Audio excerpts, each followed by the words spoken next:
আমি হলাম অপরিচিতের ঘর, আমি হলাম নির্জনতার ঘর, আমি হলাম পোকামাকড়ের ঘর, আমি হলাম ছাড় পোকার ঘর, আমি হলাম কীট পতঙ্গের ঘর, যেই ঘরে নাই কোনো আলো নাই কোনো ব্যতি। কবর বলেন যে ব্যক্তি নেক আমল করে দুনিয়ার জমিন থেকে কবরে আসবে, তার জন্য কবরটা নূরে নূরান্বিত হয়ে যাবে। রাসূল বলেন কবর হলো পরকালের প্রথম একটা মঞ্জিল, আখিরাতের প্রথম মঞ্জিল। যে ব্যক্তি কবর আযাব থেকে নাজাত পেয়ে যাবে, যে ব্যক্তি কবর আযাব থেকে মুক্তি পেয়ে যাবে, নিষ্কৃতি পেয়ে যাবে, তার জন্য পরবর্তী মঞ্জিল সহজ হয়ে যাবে। আর যে ব্যক্তি প্রথম মঞ্জিল কবর আযাব থেকে নাজাত না পাবে, ওই ব্যক্তির জন্য পরবর্তী মঞ্জিল আরো আরো কঠিন হয়ে যাবে। নাউযুবিল্লাহ। এই কারণে নবীর উম্মত পোকামাকড়ের ঘর, সাপ বিচ্ছুর ঘর। আল্লাহ বলেন বান্দা, আমি আল্লাহ তোমার সাথে ভালো মুআমেলা করব, ভালো ব্যবহার করব, সদ্য ব্যবহার করব, যদি তোমরা কোরআন সুন্নাহ মোতাবেক নিজেদের জীবনকে পরিচালিত করো। আমি আল্লাহ কথা দিলাম তোমার জন্য আমি আল্লাহ কবরটাকে জান্নাতের বাগান বানিয়ে দেব। আল্লাহর নবী হযরত মুহাম্মদুর রাসূলুল্লাহ সাল্লাল্লাহু আলাইহি ওয়াসাল্লাম একদিন সওয়ার হলেন একটা খচ্চরের উপর। ওই খচ্চরটা কিছু দূর যাওয়ার পর পিছন থেকে সরে গেল, মনে হলো ওই খচ্চরটা ভীত সন্ত্রস্ত হয়ে গিয়েছে। আল্লাহর নবী বলতে লাগলেন, হে আমার সাহাবীরা, দেখো পাশে কোনো কবর আছে কিনা। সাহাবায়ে কেরাম খুঁজতে খুঁজতে কিছুক্ষণ পর বলতে লাগলেন, ইয়া রাসূলুল্লাহ, ইয়া হাবিবাল্লাহ, এইখানে একটি কবর রয়েছে। আল্লাহ রাসূল সাল্লাল্লাহু আলাইহি ওয়াসাল্লাম বলেন, এর আমার সাহাবীরা, কবরের চাইতে ভয়াবহ ভয়ঙ্কর দৃশ্য আমি রাসূল আর দেখি না। আমি রাসূল আশঙ্কা করি যদি কবরে আযাব যদি তোমরা যদি দেখতাম, তাহলে তোমরা মৃত ব্যক্তিদেরকে তোমরা সমাহিত করতা না, দাফন করতা না, তোমরা সবাই মৃত ব্যক্তিদেরকে এরকম ভাবে ফেলে রাখতা। দুনিয়ার মানুষগুলা এরকম ভাবে পচে গলে দুনিয়ার জমিনের যে নিজামটা রয়েছে ভারসাম্যহীন হয়ে যাবে। এই কারণে দুনিয়ার মানুষকে আমার আল্লাহ জিন জাতিদেরকে, দুনিয়ার জমিনের মানুষ এবং জিন জাতি কবরের আযাব দেখে না। এছাড়া পৃথিবীর যত প্রাণী রয়েছে সকল প্রাণী কিন্তু এরকম ভাবে কবরের আযাব দৃশ্য দেখতে পায়, ঠিক কিনা? একদিন জিবরাইল আমিন আলাইহিস সালাতু ওয়াস সালাম আল্লাহর নবীর নিকট আগমন করলেন।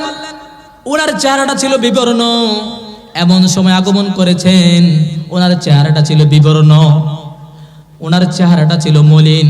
আল্লাহর নবী হযরত জিবরাইল আমিন আলাইহিস সালাতু ওয়াস সালাম কি বলতে লাগলেন, এরে ভাই জিবরাইল, আপনার চেহারাটা কেন আপনার চেহারা কেন মলিন, কারণটা কি? হযরত জিবরাইল আমিন আলাইহিস সালাতু ওয়াস সালাম বলতে লাগলেন, ওগো আল্লাহর নবী, এমন একটা সময় আপনার নিকট আমি আগমন করেছি যে সময়টা আমার আল্লাহ আমাকে নির্দেশ দিয়েছেন জাহান্নামের আগুনকে আরো বেশি তেজ দেওয়ার জন্য। এই কথা বলার পর আল্লাহর রাসূল কাঁদতে লাগলেন। আল্লাহ রাসূল সাল্লাল্লাহু আলাইহি ওয়াসাল্লামের ক্রন্দন দেখে জিবরাইল আমিন আলাইহিস সালাতু ওয়াস সালামও কাঁদে। জিবরাইল আমিন আলাইহিস সালাতু ওয়াস সালাম বলতে লাগলেন, ইয়া রাসূলুল্লাহ, ইয়া হাবিবাল্লাহ, ওগো আল্লাহর রাসূল, আপনি কাঁদবেন না। আল্লাহর রাসূল সাল্লাল্লাহু আলাইহি ওয়াসাল্লাম বলতে লাগলেন, এই ভাই জিবরাইল, আমার উম্মত কি এরকম ভাবে জাহান্নামে নিক্ষেপ হবে, আমার উম্মতদেরকে জাহান্নামে নিক্ষেপ করা হবে। আল্লাহর রাসূল সাল্লাল্লাহু আলাইহি ওয়াসাল্লামের কথার প্রতি উত্তরে জিবরাইল আমিন আলাইহিস সালাতু ওয়াস সালাম বলতে লাগলেন, ইয়া রাসূলুল্লাহ, ইয়া হাবিবাল্লাহ, জাহান্নামের স্তর হলো 7টি। এক নম্বর হলো জাহান্নাম, ইন্না জাহান্নামা কানাত মিরসাদা। 2 নম্বর হলো জাহিম, ওয়া বুররিজাতিল জাহিম লিমান ইয়ারা। নারা। 3 নম্বর হলো হুতামা, কাল্লা লা ইউমবাদান্না ফিল হুতামা ওয়া মা আদরাকা মাল হুতামা। 4 নম্বর হলো সাঈর, ফারীকুন ফিল জান্নাতি ওয়া ফারীকুন ফিস সাঈর। 5 নম্বর হলো সাকর, সাউসলিহি সাকর ওয়া মা আদরাকা মা সাকর। 6 নম্বর হলো লাযম, কাল্লা ইন্নাহা লাযা নাযাআতাল লিশশাওয়া। 7ম প্রকার হলো হাওয়া, নারুন ফাআম্মা মান সাকুলাত মাওয়াজিনু ফাহুয়া ফি ঈশাতির রাদিয়া ওয়া আম্মা মান খাফফাত মাওয়াজিনু ফাউম্মুহু হাওয়া ওয়া মা আদরাকা মা হিয়া নারুন হামিয়া। এ নবীর উম্মত, দুনিয়াটা হলো ধোকার জায়গা, দুনিয়াটা হলো একটা প্রবঞ্চনার জায়গা। আল্লাহ তাআলা আমাদেরকে এবং আপনাদেরকে এই জমিনে প্রেরণ করেছেন পরীক্ষার জন্য। আল্লাহ তাআলা একটা উদ্দেশ্য নিয়ে আমাদেরকে এই জমিনে প্রেরণ করেছেন। কি উদ্দেশ্য সেটা? আল্লাহ বলেন, আফা হাসিবতুম আন্নামা খলাকনাকুম আবাসা আফা হাসিবতুম আন্নামা খলাকনাকুম আবাসা ওয়া আন্নাকুম ইলাইনা লা তুরজাউন।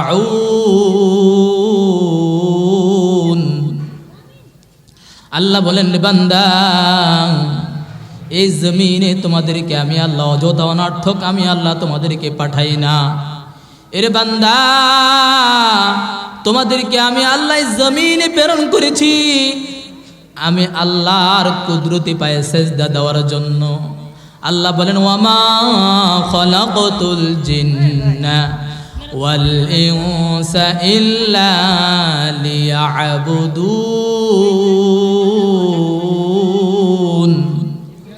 আল্লাহ বলেন, বান্দা, তোমার কাছে আমি আল্লাহর রিজিক চাই না, তোমার কাছে আমি আল্লাহ কাপড় চাই না, তোমার কাছে আমি আল্লাহ খাদ্য চাই না। ও বান্দা, তোমার কাছে আমি আল্লাহ কিছুই চাই না, চাই একটা সেজদা। ও বান্দা, কথা দিলাম যদি একটা সেজদার মতো সেজদা হয়ে যায়, ওই সেজদার মধ্যে যদি কোনো কুফর না থাকে, শিরক না থাকে, বেজাল না থাকে, ও বান্দা কথা দিলাম তোমার এই একটা সেজদা যদি বিশুদ্ধ হয়ে যায়, একটা সেজদার উসিলায় আমি আল্লাহ তোমাকে জান্নাতে আমি আল্লাহ দাখিল করাইয়া দিব। এই কারণে নবীর উম্মত, একদিন তো বাবা আমরা এই জমিনে ছিলাম না রে বাবা, এই জমিন থেকে একদিন আমরা চিরবিদায় নিয়ে যাব। এই জীবনে আমরা কত মানুষকে মরতে দেখেছি, যুবকদেরকেও মরতে দেখেছি, শিশুদেরকেও মরতে দেখেছি, বাচ্চাদেরকেও মরতে দেখেছি, বয়োবৃদ্ধ বাবাদেরকেও মরতে দেখেছি। কত লোককে আমরা এরকম ভাবে গোসল করিয়েছি, কত লোককে এরকম ভাবে গোসল করানো হয়েছে, কত লোককে আমরা দাফন দিয়েছি, কত লোককে দাফন দেওয়া হয়েছে। এ নবীর উম্মত, আমাদের রুহটা যখন এরকম ভাবে নিয়ে যাওয়া হবে, আমাদের রুহটা যখন এরকম ভাবে আমাদের ভিতর থেকে যখন বাহির করা হবে, হযরত ইব্রাহিম ইবনে আদহাম রাহিমাহুল্লাহ, যুগ শ্রেষ্ঠ আল্লাহর ওলি, ওলিয়ে কামেল ওনাকে একবার প্রশ্ন করা হলো, যুবক লোকেরা প্রশ্ন করলেন যে হুজুর আমাদের মজলিসে আপনি একটু আলোচনা করুন, একটু কথাবার্তা বলুন, দ্বীনি বিষয়ে নসিহত করুন। হযরত ইব্রাহিম ইবনে আদহাম রাহিমাহুল্লাহ বলতে লাগলেন, এরে বাবা,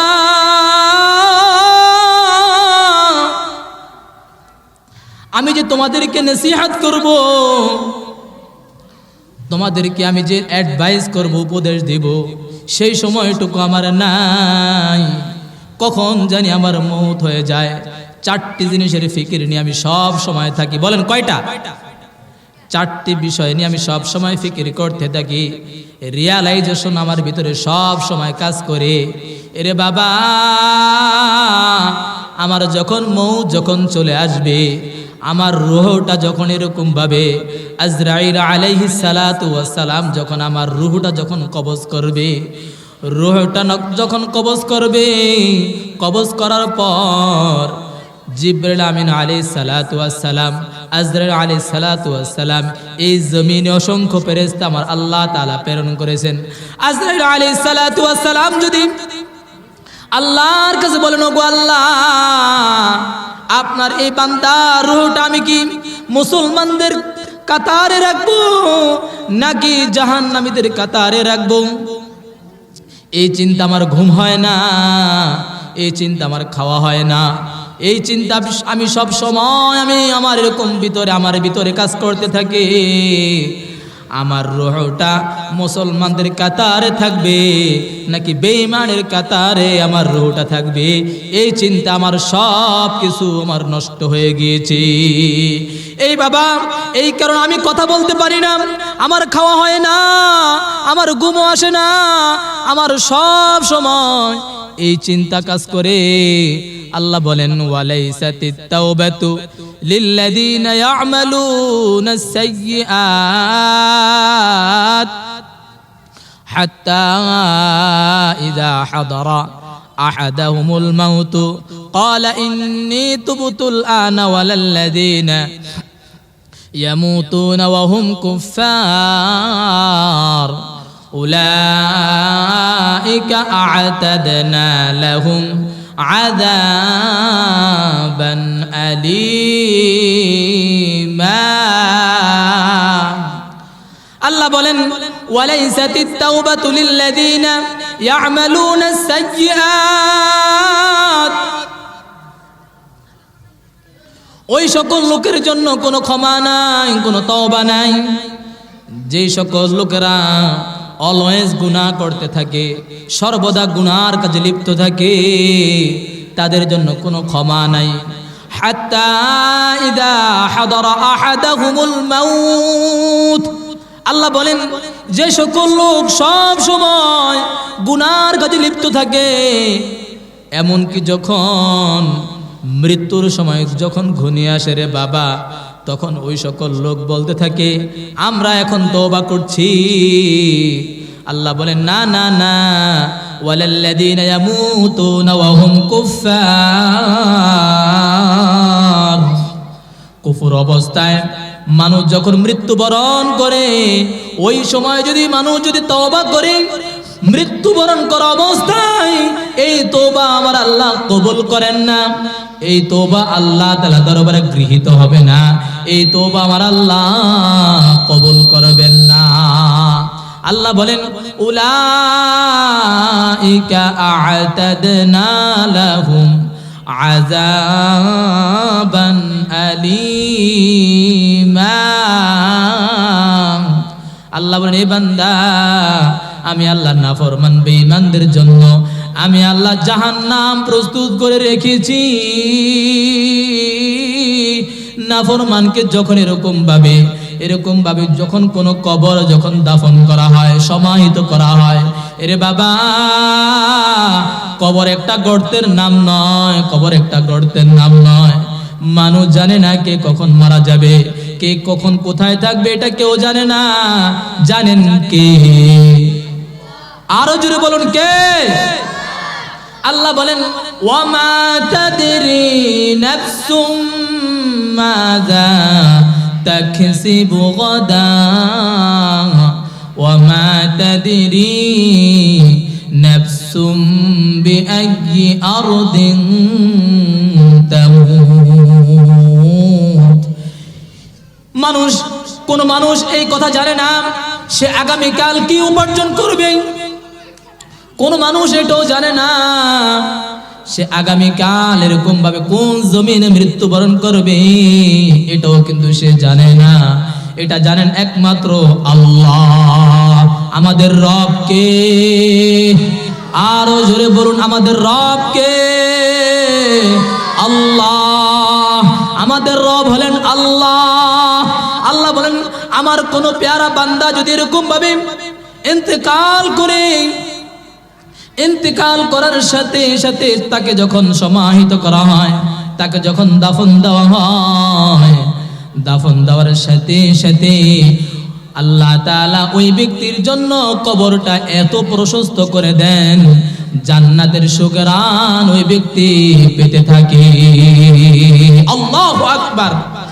এই কারণে কবর এটা কোনো আলাদা একটা গর্তের নাম নয়, বরং কবর বলা হয় মানুষকে কবরস্থ করার পর থেকে নিয়ে ময়দানে মহাশরে পুনরুজ্জীবিত হওয়ার আগ মুহূর্ত পর্যন্ত সময়কালকে কবর বলা হয়, যেটাকে বলা হয় আলমে বারজাখ।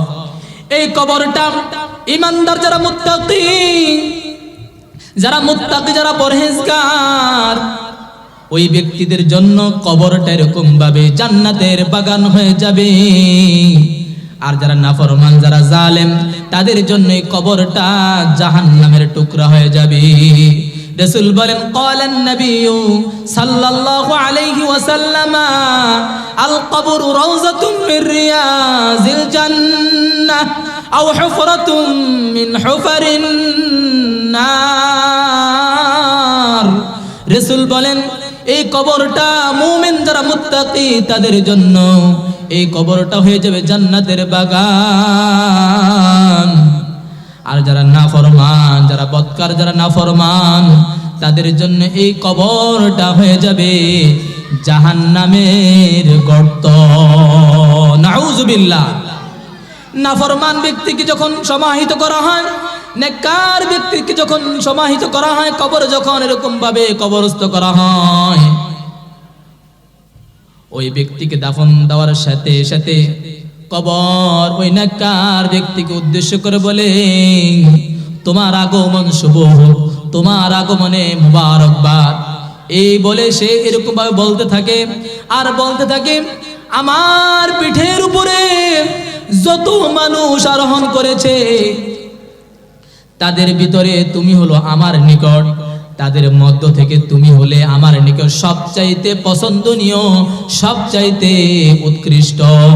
এ বান্দা, এখন দেখবা আমার আচরণ কেমন। এর বান্দা, দুনিয়ার জমিনে এরকম ভাবে তুমি কত কষ্ট করে আল্লাহ তাআলা রেজামন্দের জন্য, রাসূলের রেজামন্দের জন্য কোরআন সুন্নাহর আলোকে নিজের জীবনটাকে পরিচালিত করেছো। ও বান্দা, এখন আমার আচরণটা দেখবা। কবরটা ওই মুত্তাকি ব্যক্তির জন্য এত প্রশস্ত হয়ে যাবে, এত প্রশস্ত হয়ে যাবে, দৃষ্টিসীমার বাহিরে চলে যাবে। এবং জান্নাতের একটা গেট এরকম ভাবে ফিরিয়ে দেওয়া হবে। জান্নাতের এরকম ভাবে নাজ নিয়ামত সুগন্ধি ওই মুত্তাকি ব্যক্তি পেতে থাকবে। আর কোন বদকার ব্যক্তিকে যখন সমাহিত করা হয়, কবরস্থ করা হয়, কবর ওই ব্যক্তিকে বলে, এ নাফরমান, তোমার আগমন অশুভ, তোর আগমন অশুভ। আমার পিঠের উপরে যত মানুষ আরোহণ করেছে তার ভিতরে সবচেয়ে নিকৃষ্ট, অপছন্দনীয় হলো তুই। আজকে দুনিয়ার জমিনে তুমি বাহাদুরি দেখিয়েছো, দাম্ভিকতা প্রদর্শন করেছো, ক্ষমতার এরকম ভাবে মসনদে বসে, ক্ষমতার মসনদে বসে ইসলামের বিরুদ্ধে এরকম ভাবে প্রোপাগান্ডা চালিয়েছো। যারা এরকম ভাবে দিনের কথা বলতো, রাসূলের কথা বলতো, তাদেরকে এরকম ভাবে উৎখাত করার জন্য তোমার চিন্তা ফিকির ছিল। এর নাফরমান আজকে দেখবো আমার আচরণটা কেমন। ওই ব্যক্তির জন্য কবর তো এরকম ভাবে এত সংকীর্ণ হয়ে যাবে, হে নবীর উম্মত, এত সংকীর্ণ হয়ে যাবে রে বাবা। পাঁজরের হাড়, এক পাঁজরের হাড় আরেক পাঁজরের ভিতরে ঢুকে যাবে, এত জোরে চাপ মারবে, তার এরকম ভাবে পাঁজরের হাড়গুলো আরেক পাঁজরের মধ্যে ঢুকে যাবে। ওই বেঈমান নাফরমান ব্যক্তির জন্য আমার আল্লাহ তাআলা 90 কিংবা 99টা সাপ নিযুক্ত করে রাখবেন। ওই সাপগুলা তাকে কিয়ামত পর্যন্ত দংশন করতে থাকবে, কামড়াতে থাকবে। রাসূল বলেন, ক্বালান নবিয়্যু সাল্লাল্লাহু আলাইহি ওয়াসাল্লাম, লাউ আন্না তিন্নিনান মিনহা নাফাখা ফিল আরদ মা আনবাতাত খাদিরা। কবরের জগতে আমার আল্লাহ তাআলা এমন সাপ নিযুক্ত করে রেখেছেন, সেই সাপের বিষ এত মারাত্মক, এত মারাত্মক। ওই সাপের বিষ তো দূরের কথা, ওই সাপের যদি প্রতিক্রিয়াটা, যদি নিঃশ্বাসটা দুনিয়ার জমিন একবার ছাড়তো, দুনিয়ার জমিনের সবুজ গাছপালা বৃক্ষলতা যা কিছু রয়েছে সব কিছু শুকিয়ে মরে যাইতো। নাউযুবিল্লাহ।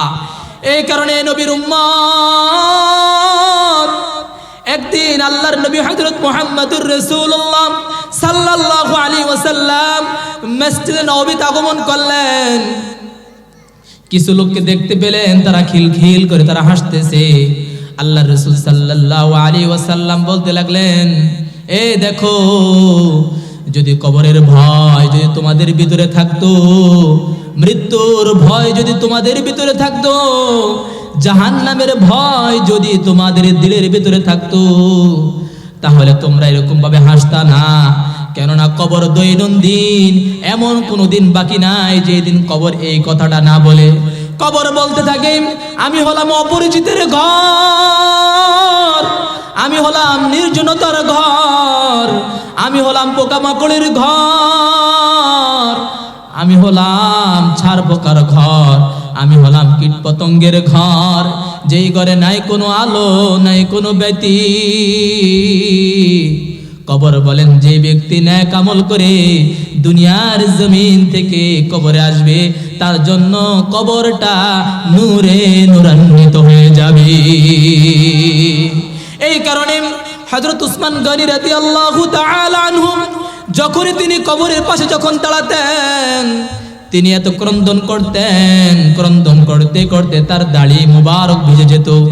লোকেরা বলতেন, ও আল্লাহর নবীর সাহাবী উসমান, আপনি জান্নাত জাহান্নামের আলোচনা শুনলে এতটা আপনি কাঁদেন না, কবরের পাশে দাঁড়ালে আপনি কেন এত কাঁদেন, কেন এত কাঁদেন? হযরত উসমান গনি রাদিয়াল্লাহু তাআলা আনহু বলতে লাগলেন, হে ভাই শুনো, আল্লাহর নবীর পাক জবান থেকে আমি শুনেছি, রাসূল বলেন, যে ব্যক্তি দুনিয়ার জমিনে নেক আমল করে দুনিয়ার জমিন থেকে চিরবিদায় নিয়ে যাবে, ওই ব্যক্তির জন্য কবরটা আলোকিত হয়ে যাবে। আর যে ব্যক্তি নাফরমান জালেম সম্প্রদায়ের লোক, তার জন্য কবরটা জাহান্নামের টুকরা হয়ে যাবে। রাসূল বলেন, কবর হলো পরকালের প্রথম একটা মঞ্জিল, আখিরাতের প্রথম মঞ্জিল। যে ব্যক্তি কবর আযাব থেকে নাজাত পেয়ে যাবে, যে ব্যক্তি কবর আযাব থেকে মুক্তি পেয়ে যাবে, নিষ্কৃতি পেয়ে যাবে, তার জন্য পরবর্তী মঞ্জিল সহজ হয়ে যাবে।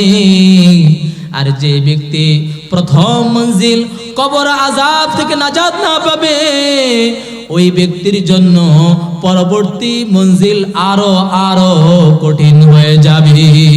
নাউযুবিল্লাহ। এই কারণে নবীর উম্মত পোকামাকড়ের ঘর, সাপ বিচ্ছুর ঘর। আল্লাহ বলেন, বান্দা আমি আল্লাহ তোমার সাথে ভালো মুআমালা করব, ভালো ব্যবহার করব, সদ্য ব্যবহার করব। যদি তোমরা কোরআন সুন্নাহ মোতাবেক নিজেদের জীবনকে পরিচালিত করো, আমি আল্লাহ কথা দিলাম তোমার জন্য আমি আল্লাহ কবরটাকে জান্নাতের বাগান বানিয়ে দেব। আল্লাহর নবী হযরত মুহাম্মদুর রাসূলুল্লাহ সাল্লাল্লাহু আলাইহি ওয়াসাল্লাম একদিন সওয়ার হলেন একটা খচ্চরের উপর। ওই খচ্চরটা কিছু দূর যাওয়ার পর পিছন থেকে সরে গেল, মনে হলো ওই খচ্চরটা ভীত সন্ত্রস্ত হয়ে গিয়েছে। আল্লাহর নবী বলতে লাগলেন, এ আমার সাহাবীরা দেখো পাশে কোনো কবর আছে কিনা। সাহাবায়ে কেরাম খুঁজতে খুঁজতে কিছুক্ষণ পর বলতে লাগলেন, ইয়া রাসূলুল্লাহ, ইয়া হাবিবাল্লাহ, এইখানে একটি কবর রয়েছে। আল্লাহ রাসূল সাল্লাল্লাহু আলাইহি ওয়াসাল্লাম বলেন, এর আমার সাহাবীরা, কবরের চাইতে ভয়াবহ ভয়ঙ্কর দৃশ্য আমি রাসূল আর দেখি না। আমি রাসূল আশঙ্কা করি যদি কবরে আযাব যদি তোমরা যদি দেখতাম, তাহলে তোমরা মৃত ব্যক্তিদেরকে তোমরা সমাহিত করতা না, দাফন করতা না। তোমরা সবাই মৃত ব্যক্তিদেরকে এরকম ভাবে ফেলে রাখতা। দুনিয়ার মানুষগুলো এরকম ভাবে পচে গলে দুনিয়ার জমিনের যে নিজামটা রয়েছে ভারসাম্যহীন হয়ে যাবে। এই কারণে দুনিয়ার মানুষকে আমার আল্লাহ জিন জাতিদেরকে, দুনিয়ার জমিনের মানুষ এবং জিন জাতি কবরের আযাব দেখে না। এছাড়া পৃথিবীর যত প্রাণী রয়েছে সকল প্রাণী কিন্তু এরকম ভাবে কবরের আযাব দৃশ্য দেখতে পায়, ঠিক কিনা? একদিন জিবরাইল আমিন আলাইহিস সালাতু ওয়াস সালাম আল্লাহর নবীর নিকট আগমন করলেন। ওনার চেহারাটা ছিল বিবর্ণ। এমন সময় আগমন করেছেন ওনার চেহারাটা ছিল বিবর্ণ, ওনার চেহারাটা ছিল মলিন। আল্লাহর নবী হযরত জিবরাইল আমিন আলাইহিস সালাতু ওয়াস সালাম কি বলতে লাগলেন, এরে ভাই জিবরাইল, আপনার চেহারাটা কেন আপনার চেহারা কেন মলিন, কারণটা কি? হযরত জিবরাইল আমিন আলাইহিস সালাতু ওয়াস সালাম বলতে লাগলেন, ওগো আল্লাহর নবী, এমন একটা সময় আপনার নিকট আমি আগমন করেছি যে সময়টা আমার আল্লাহ আমাকে নির্দেশ দিয়েছেন জাহান্নামের আগুনকে আরো বেশি তেজ দেওয়ার জন্য। এই কথা বলার পর আল্লাহর রাসূল কাঁদতে লাগলেন। আল্লাহ রাসূল সাল্লাল্লাহু আলাইহি ওয়াসাল্লামের ক্রন্দন দেখে জিবরাইল আমিন আলাইহিস সালাতু ওয়াস সালাম কাঁদে। জিবরাইল আমিন আলাইহিস সালাতু ওয়াস সালাম বলতে লাগলেন, ইয়া রাসূলুল্লাহ, ইয়া হাবিবাল্লাহ, ওগো আল্লাহর রাসূল, আপনি কাঁদবেন না। আল্লাহ রাসূল সাল্লাল্লাহু আলাইহি ওয়াসাল্লাম বলতে লাগলেন, এই ভাই জিবরাইল, আমার উম্মত কি এরকম ভাবে জাহান্নামে নিক্ষেপ হবে, আমার উম্মতদেরকে জাহান্নামে নিক্ষেপ করা হবে। আল্লাহর রাসূল সাল্লাল্লাহু আলাইহি ওয়াসাল্লামের কথার প্রতি উত্তরে জিবরাইল আমিন আলাইহিস সালাতু ওয়াস সালাম বলতে লাগলেন, ইয়া রাসূলুল্লাহ, ইয়া হাবিবাল্লাহ, জাহান্নামের স্তর হলো 7টি। এক নাম্বার হলো জাহান্নাম, ইন্না জাহান্নামা কানাত মিরসাদা। 2 নম্বর হলো জাহিম, ওয়া বুররিজাতিল জাহিম লিমান ইয়ারা। 3 নম্বর হলো হুতামা, কাল্লা লা ইউমবাদান্না ফিল হুতামা ওয়া মা আদরাকা মাল হুতামা। 4 নম্বর হলো সাঈর, ফারিকুন ফিল জান্নাতি ওয়া ফারিকুন ফিস সাঈর। 5 নম্বর হলো সাকর, সাউসলিহি সাকর ওয়া মা আদরাকা মা সাকর। 6 নম্বর হলো লাযম, কাল্লা ইন্নাহা লাযা নাযাআতাল লিশাওয়া। 7ম প্রকার হলো হাওয়া, নারুন ফাআম্মা মান সাকুলাত মাওয়াজিনু ফাহুয়া ফি ঈশাতির রাদিয়া ওয়া আম্মা মান খাফফাত মাওয়াজিনু ফাউম্মুহু হাওয়া।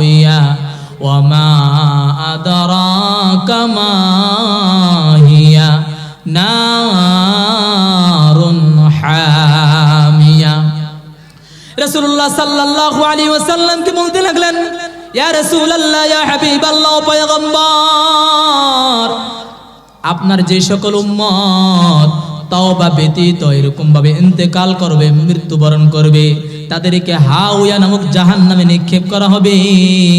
এই কথা বলার পর আল্লাহ রাসূল সাল্লাল্লাহু আলাইহি ওয়াসাল্লাম বেহুশ হয়ে গেলেন। বেহুশ হয়ে যাওয়ার পর অনেকক্ষণ পর আল্লাহ রাসূল সাল্লাল্লাহু আলাইহি ওয়াসাল্লামের হুঁশ ফিরে আসলো।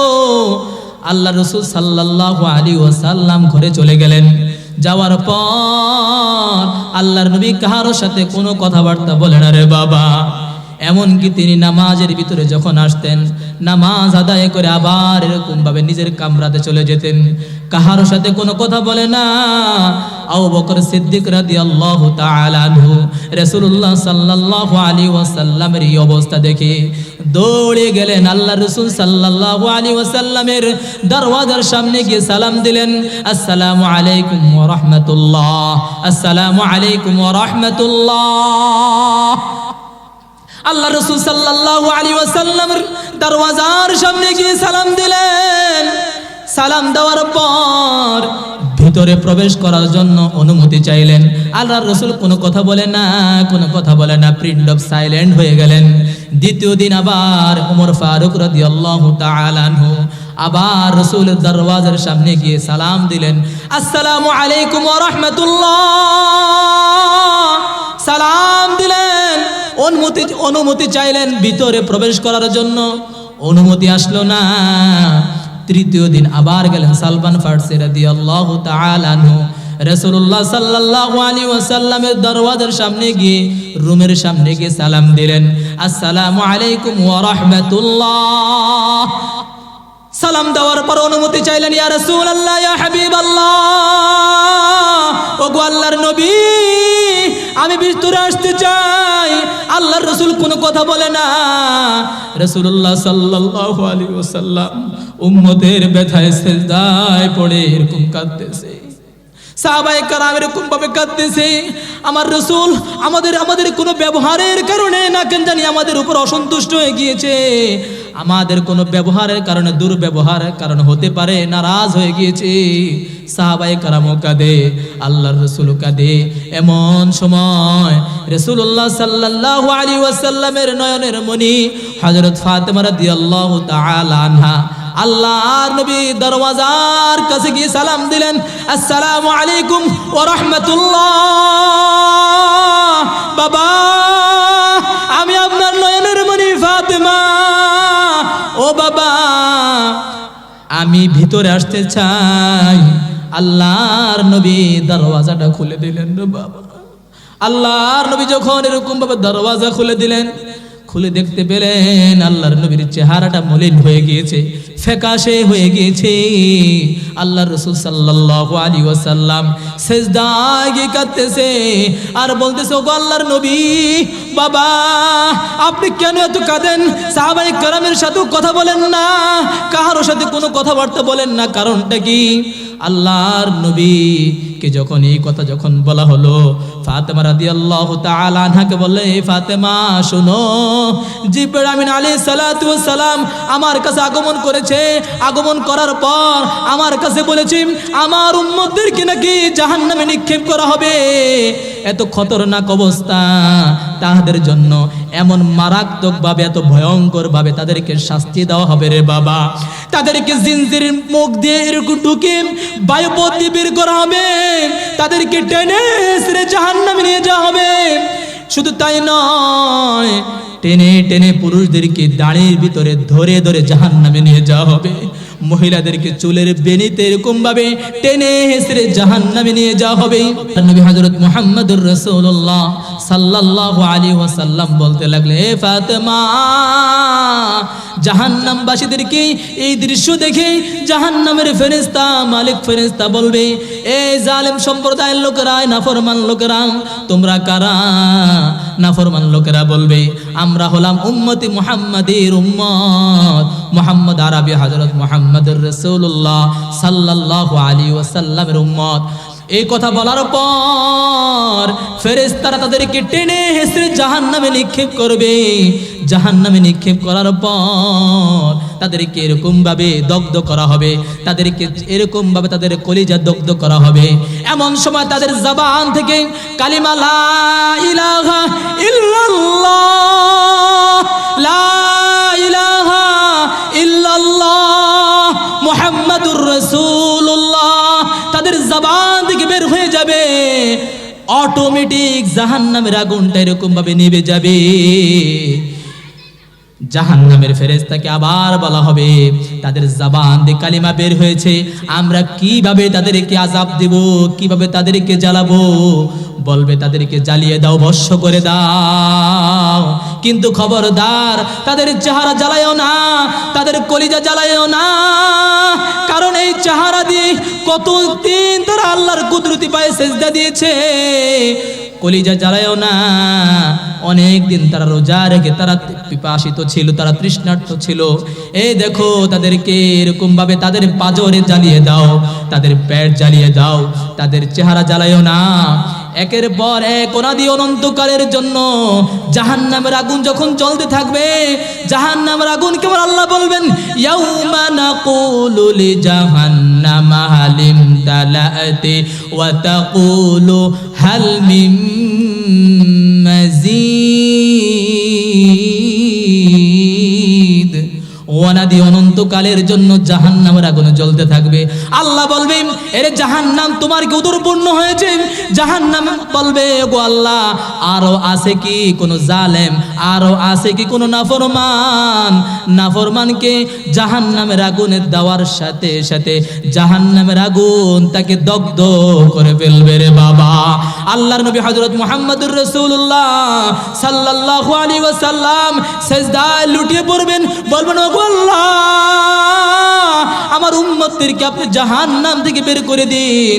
আল্লাহর রাসূল সাল্লাল্লাহু আলাইহি ওয়াসাল্লাম যখন সিজদায় লুটিয়ে পড়ে যখন এরকম ভাবে কাঁদতে থাকবেন, আল্লাহ তাআলা তখন বলতে লাগবেন, আল্লাহ তাআলা তখন বলবেন ইয়া মুহাম্মদ ইরফা রাসাকা ইশফা তুশাফা।